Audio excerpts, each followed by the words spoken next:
Après des semaines de pression, le chancelier allemand Olaf Scholz a annoncé mercredi que son gouvernement allait fournir à l'Ukraine des chars de combat Léopard 2 et approuver les demandes d'autres pays pour faire de même.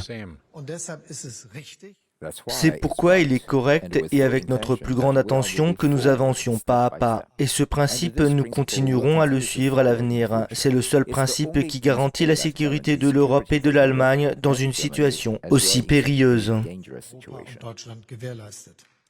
Le gouvernement allemand a déclaré qu'il fournirait initialement à l'Ukraine une compagnie de chars Léopard, soit 14 véhicules. Berlin a déclaré qu'elle prévoyait de commencer à former rapidement des équipages de chars ukrainiens en Allemagne.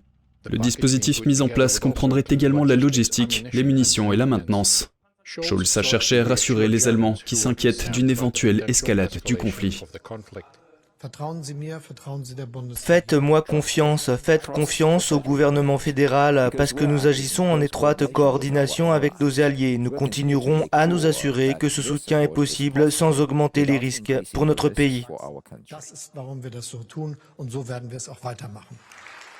La décision tant attendue est intervenue après que les responsables américains ont révélé mardi un accord préliminaire prévoyant l'envoi par les États-Unis de chars M1 Abrams en Ukraine. La décision de l'Allemagne ouvre la voie à d'autres pays comme la Pologne, l'Espagne, la Finlande, les Pays-Bas et la Norvège pour fournir certains de leurs chars Léopard à l'Ukraine dans le cadre d'une coalition plus large. Kiev a déclaré qu'elle avait besoin d'une centaine de chars pour combattre la Russie. Le Premier ministre britannique Rishi Sunak a salué la décision de l'Allemagne.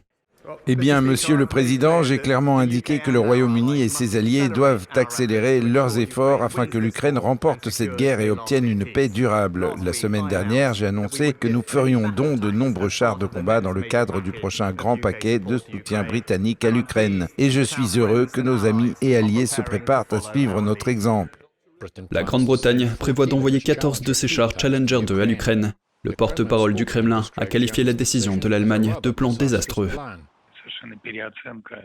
Surtout, il surestime le potentiel qu'il apportera aux forces armées ukrainiennes. C'est un autre leurre, et un leurre assez grave. Je le répète, ces chars brûlent comme tous les autres. Le ministre allemand de la Défense a déclaré qu'il faudrait environ 3 mois pour que les premiers chars soient déployés en Ukraine. On ne sait pas exactement dans combien de temps les chars pourraient avoir un impact sur le champ de bataille. Les analystes militaires ont déclaré que les forces russes se prépareraient à une offensive de printemps.